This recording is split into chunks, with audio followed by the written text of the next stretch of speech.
There's a man going round taking names, and he decides who to free and who to blame.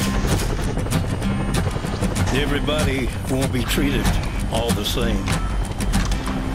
There'll be a golden ladder reaching down when the man comes around. Hear the trumpets, hear the pipers, 100 million angels singing. Multitudes are marching to the big kettle drum. Voices calling, voices crying. Some are born and some are dying. The whirlwind is in the thorn tree. It's hard for thee to kick against the pricks. In measured 100-weight and penny pound, when the man comes around.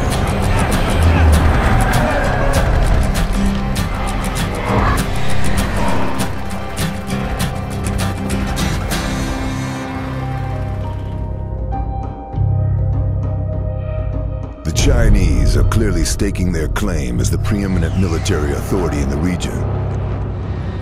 Now, the men pointing the guns and artillery at the Marines have uniforms. They are organized and centralized. They come from the strongest sovereign power in the hemisphere, China.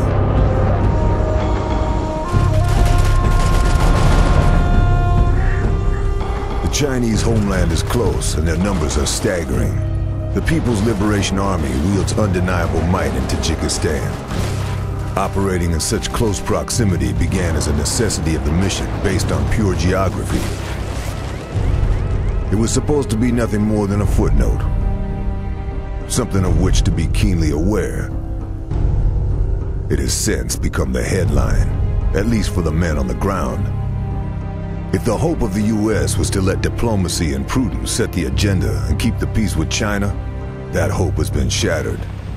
The Marines have gone from being a security force for Tajikistan to what the Chinese view as a lingering pest. The PLA seeks to swat the American military away as if they were flies hovering around China's dinner plate. While it's not what America's troops expected, this is the situation. Regardless, they are still Marines. They must reassess. They had better adapt, or they will not survive.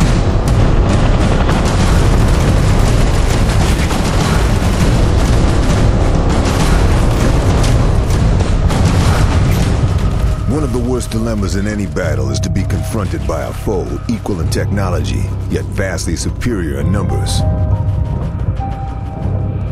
This is not the war they wanted, but this is the war they must fight.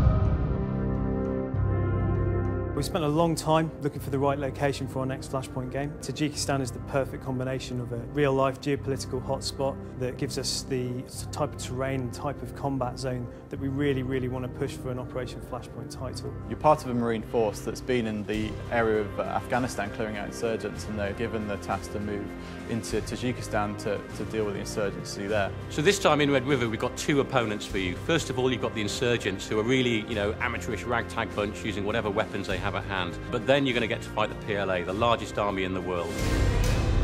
They've got loads and loads of weaponry that is all quite modern.